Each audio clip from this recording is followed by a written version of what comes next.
بسم اللہ الرحمن الرحیم۔ پچھلے سبق میں انہوں نے مرکب کے بارے میں بتایا تھا کہ مرکب اس کو بولتے ہیں کہ جو دو کلموں سے یا اس سے زیادہ سے حاصل ہوا ہو۔ اب ضروری نہیں ہے کہ اس کی دلالت دو معنوں پر ہو، دو کلمے ضروری ہیں اس میں، کم سے کم جیسے کہ مفرد کے لیے تھا کہ اس میں ایک لفظ ایک معنی پر دلالت کرے، اس کو بولتے ہیں مفرد۔ تو اب ایسا نہیں ہے کہ مرکب میں دو لفظ دو معنی پر دلالت کریں، کبھی کبھی ایسا ہوگا کہ کلمے دو ہوں گے، لفظ دو ہوں گے، لیکن دلالت ان کی ایک ہی معنی پر ہوگی، جیسے کہ عبداللہ اگر کسی کا نام ہو تو اسی لیے تعریف میں، مرکب کی تعریف میں مصنف نے معنی کا ذکر نہیں کیا، بلکہ صرف یہ کہا کہ دو کلموں سے حاصل ہو گیا ہو۔ اس کے بعد انہوں نے دو قسمیں کی اس کی، مفید اور غیر مفید، یعنی کہ یا تو وہ پورا فائدہ پہنچا دے گا یا نہیں پہنچائے گا۔ فائدہ پہنچانے کا مطلب یہ ہوا کہ سننے والے کو کوئی خبر یا طلب معلوم ہو جائے تو وہ مفید کہلائے گا، اور اگر خبر یا طلب معلوم نہ ہو تو وہ غیر مفید کہلائے گا۔ اگر خبر یا طلب معلوم ہو جائے، دیکھیے دو باتیں ہیں، خبر یا طلب۔ اسی وجہ سے مصنف نے جملے کی دو قسمیں کر دی، فرماتے پس جملہ بر دو قسم است، لہذا جملہ دو قسم پر ہے، خبریہ اور انشائیہ۔ اگر اس جملے سے خبر معلوم ہوئی تو خبریہ کہلائے گا، اور اس سے طلب معلوم ہوئی تو انشائیہ کہلائے گا۔ دیکھیے ہمارے سامنے دو مثالیں ہیں، ایک مثال ہے ضربہ زید، کیا ہے؟ ضربہ زید۔ آپ نے بولا ضربہ زید کا معنی ہوا زید نے مارا۔ آپ کے سامنے میں نے کہا کہ زید نے مارا، تو کیا معلوم ہوا اس سے؟ خبر معلوم ہوئی، کوئی طلب معلوم ہوئی؟ خبر معلوم ہوئی آپ کو اس سے کہ زید نے جو مارا تھا اس کے بارے میں جانکاری نہیں تھی آپ کو، اب پتہ چل گیا کہ زید نے مارا ہے۔ جملہ مرکب مفید ہے یہ، کیونکہ پوری بات سمجھ میں آ گئی، اور اس کے ساتھ ساتھ میں کیا ہے؟ خبر معلوم ہو گئی، تو اس کو بولیں گے مرکب مفید خبریہ، یہ کہہ لیجیے جملہ خبریہ کہہ دیجیے ڈائریکٹ ہے۔ اور آپ سے کہا اضرب تو مار، اضرب کا معنی تو مار، لا تضرب تو مت مار۔ یہاں پر خبر معلوم نہیں ہوئی ہے۔ خبر مطلب ہوتا کہ وہ بات، وہ فعل پہلے ہو گیا ہو، اس کے بارے میں بتایا گیا ہے۔ یہاں پر بتایا نہیں گیا، یہاں پر طلب کیا گیا ہے، مارنے کو کہ تو مار، تو یہاں سے کیا حاصل ہوا؟ ایک طلب معلوم ہوئی ہے۔ چلیے، تو اگر اس سے کوئی خبر معلوم ہو تو جملہ خبریہ کہلائے گا، اور اگر کوئی طلب معلوم ہو جائے تو اس سے جملہ انشائیہ بولیں گے۔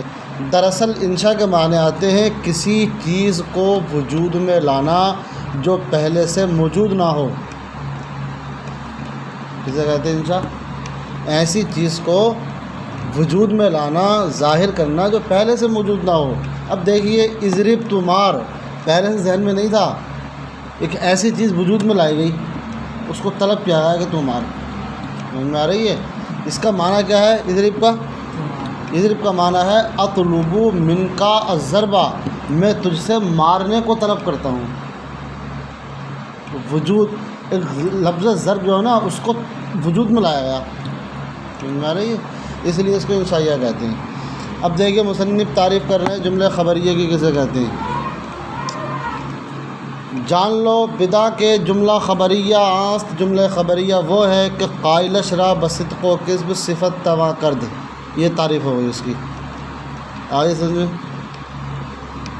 وہ ہے کہ اس کے کہنے والے کو، جس نے کہا جملہ خبریہ کو، بصدق و کذب سچ اور جھوٹ کے ساتھ صفت تواں کرد موصوف کر سکیں۔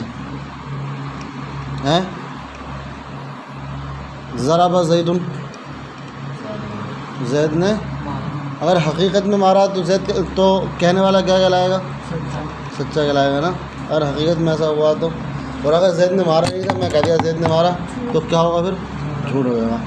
تو یہ پہچان ہے اس کی جملہ خبریہ کی کہ اس میں آپ یہ پہچان سکیں گے جس میں سچ یا جھوٹ کا احتمال ہو۔ ضروری نہیں ہے کہ سچا ہی ہو، ضروری نہیں کہ جھوٹا ہو، کچھ بھی ہو سکتا ہو سچا یا جھوٹا۔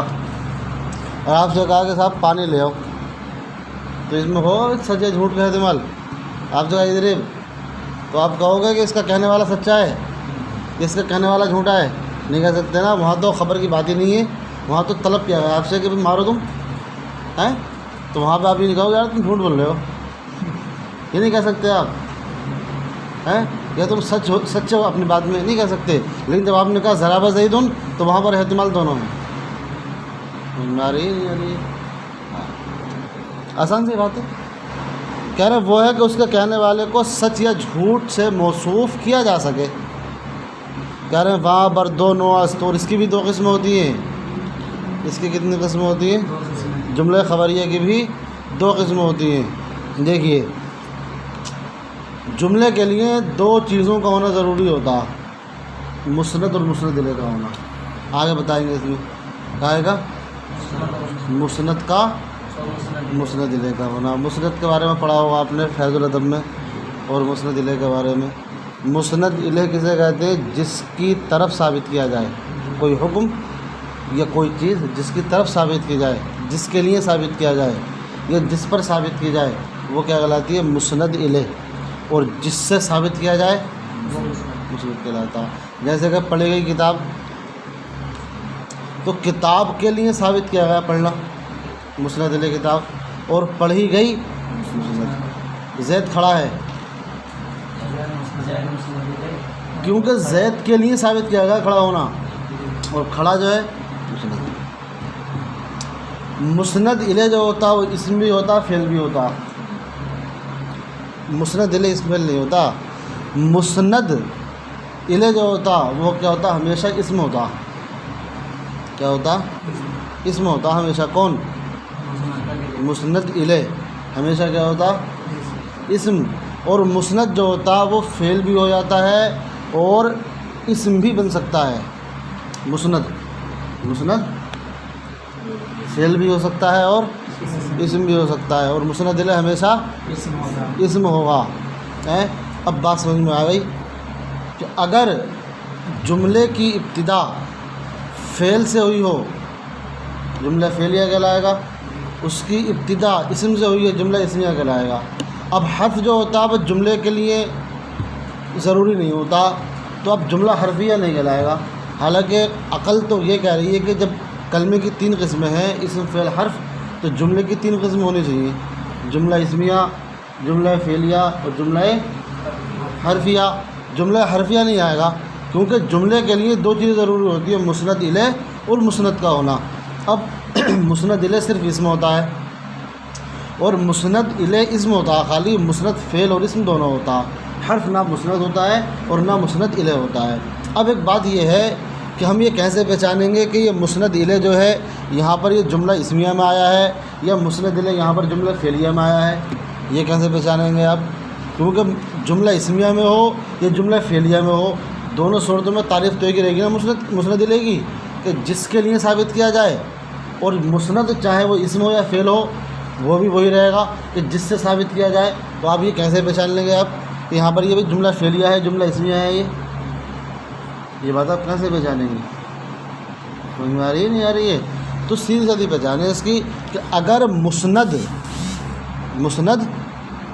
اگر فعل ہو تو مسند الیہ فاعل ہوگا اس صورت میں۔ مسند اگر فعل ہو، ضرب زید میں مسند اور مسند الیہ کون ہے؟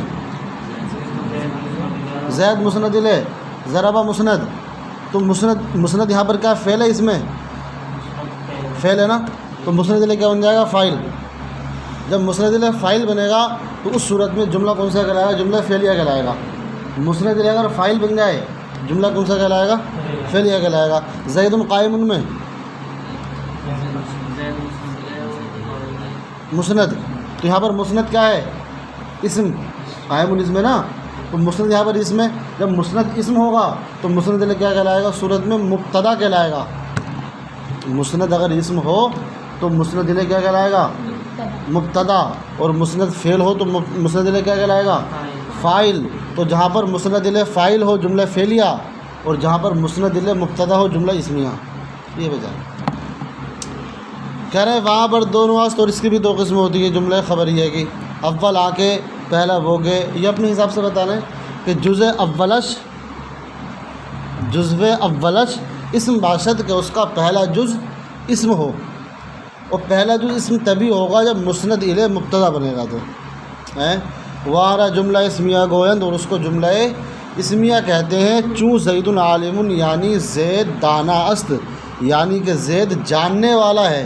اب دیکھیے آپ اس کے معنی پر غور کریں گے، زید جاننے والا ہے تو آپ یہ پائیں گے کہ زید کے لیے ثابت کیا گیا جاننا، زید جاننے والا ہے، ثابت کیا کس سے آپ نے؟ لفظ عالم سے، تو عالم کیا کہلائے گا؟ مسند، زید کہلائے گا مسند الیہ۔ اور دیکھیے مسند الیہ جو ہے وہ مبتدا ہے یہاں پر، کیوں کہ مسند جو ہے اسم ہے، اور مسند جہاں پر اسم ہوگا تو وہاں پر مسند الیہ کو کیا بولیں گے آپ؟ دیکھیے اب پتہ یہ چلا کہ مسند الیہ کے دو نام ہیں، مسند الیہ کے کون کون سے؟ مبتدا اور فاعل۔ کیا نام ہے اس کا مسند الیہ کے؟ مبتدا اور فاعل۔ اب یہ مبتدا کب بنے گا، فاعل کب بنے گا، وہ مسند کے اوپر ہے۔ اگر مسند فعل ہے تو مسند الیہ فاعل بن جائے گا، اور مسند اسم ہے تو مسند الیہ مبتدا بن جائے گا۔ کہہ رہے ہیں جزء اولش مسند الیہ است، اس کا پہلا جز مسند الیہ ہے، اس کا پہلا جز مسند الیہ ہے۔ وہ آرا مبتدا گویند، اور اس کو مبتدا کہتے ہیں، اس کو مبتدا کہتے ہیں۔ وہ جزء دوم مسند است، اور اس کا دوسرا جز مسند ہے۔ وہ آرا خبر گویند، اور اس کو خبر کہتے ہیں۔ ایک بات یاد رکھیے کہ اگر مسند الیہ جملہ فعلیہ میں ہو تو بعد میں آئے گا، اور جملہ اسمیہ میں ہو تو پہلا آئے گا۔ مسند الیہ اگر جملہ فعلیہ میں ہے تو پہلے فعل آئے گا، بعد میں مسند الیہ آئے گا، فاعل آئے گا، ضرب زید، سمجھ میں آ رہی ہے؟ اور اگر مسند الیہ جملہ اسمیہ میں ہے تو پہلا آئے گا زید قائم۔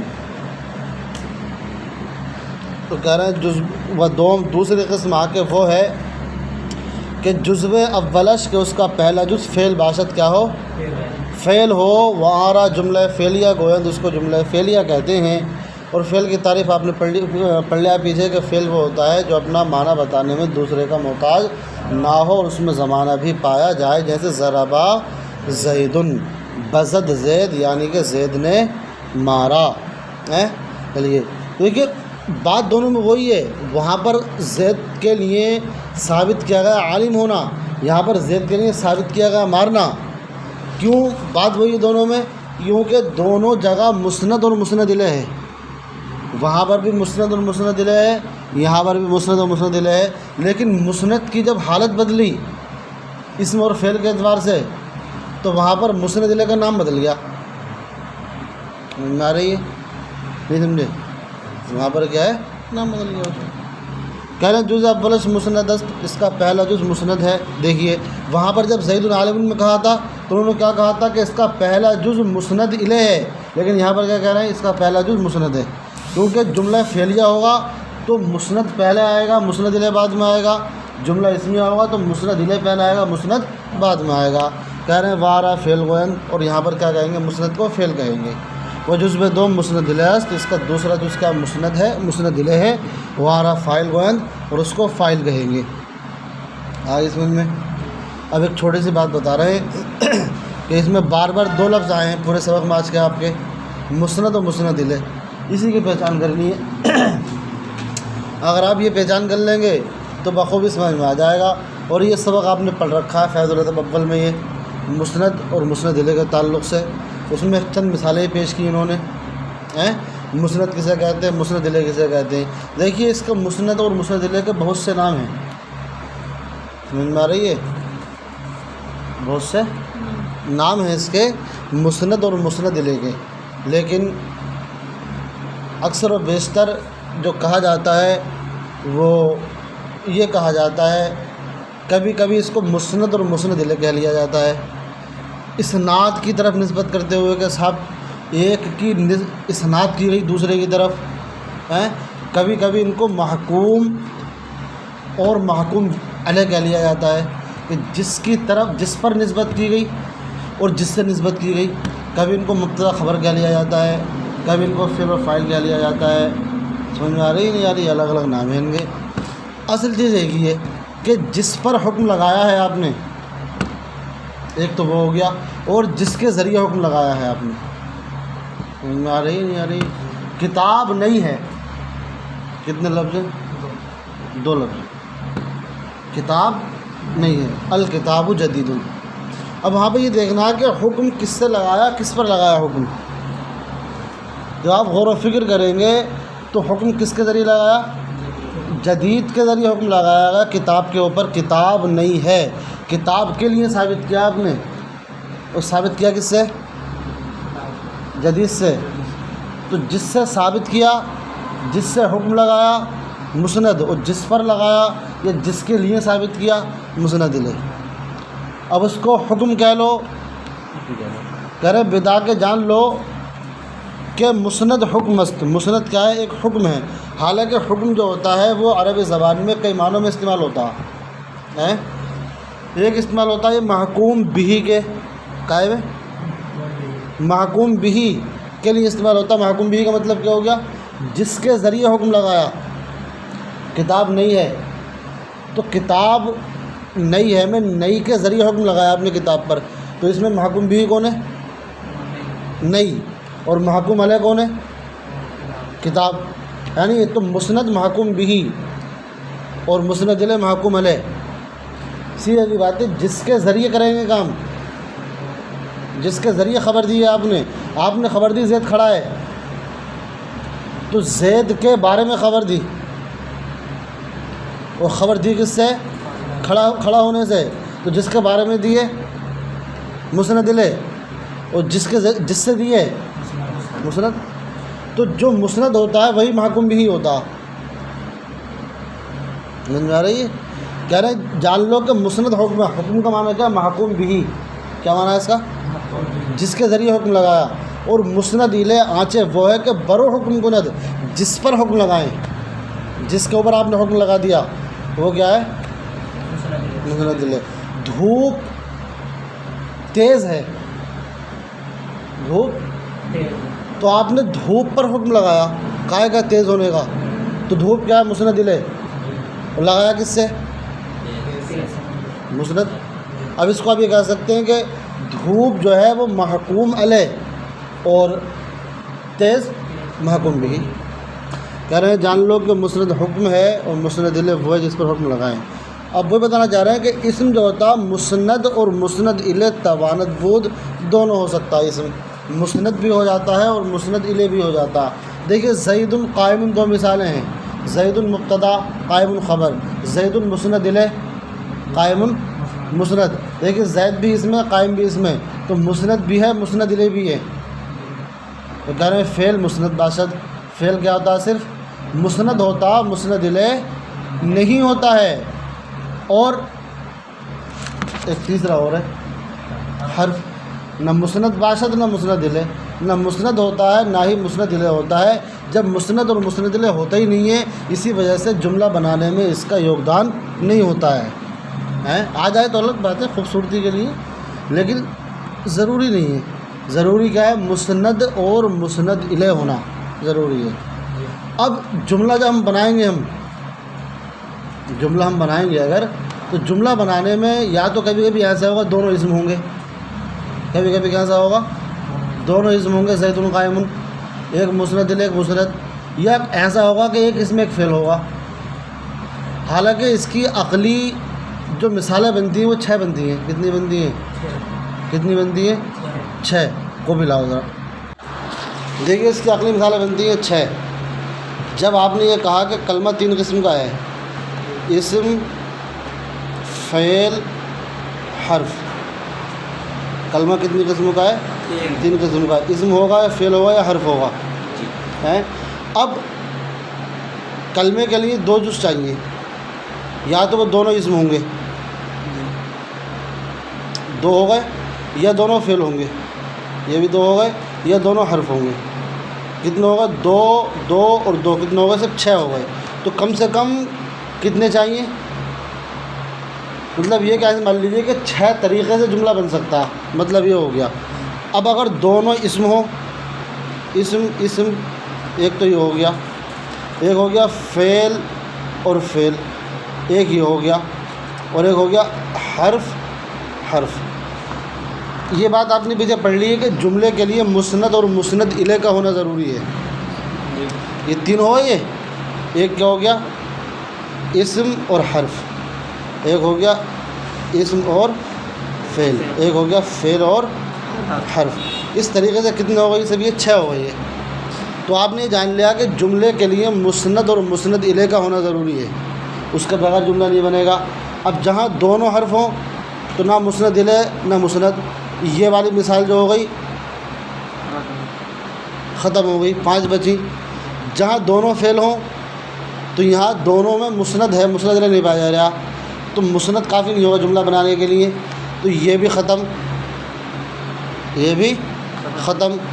جہاں پر فعل اور حرف ہو تو فعل مسند ہے، حرف کچھ بھی نہیں ہے، یہ بھی ختم. جہاں پر اسم اور حرف ہو تو اسم مسند الیہ، حرف کچھ بھی نہیں ہے، یہ بھی ختم. 4 ہو گئی، ختم بچی 2. جہاں اسم ہوگا تو وہاں جملہ بن جائے گا. جہاں اسم ہوگا وہاں پر جملہ بنا دیں گا. اب یہ بھی اس میں، یہ بھی اس میں، کیونکہ یہ ہو گیا مسند الیہ، یہ کیا ہو گیا؟ اور ایک ہو گیا مسند. اور جہاں اسم اور فعل ہوگا وہاں پر بھی بن جائے گا، کیونکہ اسم والا اسم ہو گیا مسند الیہ اور یہ ہو گیا مسند. آگے سمجھ میں نہیں آ گئی؟ چلیے اتنی دیر بات ہے. تو کل ملا کے بات یہ ہے کہ جملے کے لیے 2 چیزیں ضروری ہوتی ہیں، مسند الیہ اور مسند کا ہونا. کتنی چیزیں؟ 2 چیزیں. مسند الیہ اور مسند کا ہونا جملے کے لیے ضروری ہے. اب رہی بات یہ کہ مسند الیہ اور مسند اسم فعل حرف میں کون کون بن سکتے ہیں؟ تو اسم میں دونوں بن سکتے ہیں، مسند بھی مسند الیہ بھی. فعل جو ہوتا خالی مسند ہوتا، مسند الیہ نہیں ہوتا، اور حرف نہ مسند ہوتا نہ مسند الیہ ہوتا. اسی وجہ سے جملے کی 2 قسمیں رکھی ہیں، خبریہ کی، اسمیہ اور فعلیہ. حرفیہ نہیں رکھی ہے. اب آپ کہنے لگو ایک مثال ہے، انا زیدن قائم. انا تو حرف ہے، تو بھائی جملہ حرفیہ کا جملہ حرفیہ ہونا چاہیے یہ ہے. تو حقیقت میں جو زید قائم ہے اس پر تو اس کے معنی میں تاکید پیدا کرنے کے لیے انا داخل کیا گیا. بہرحال جملے کی 2 قسمیں ہوں گی، اسمیہ ہوگا یا فعلیہ ہوگا بس.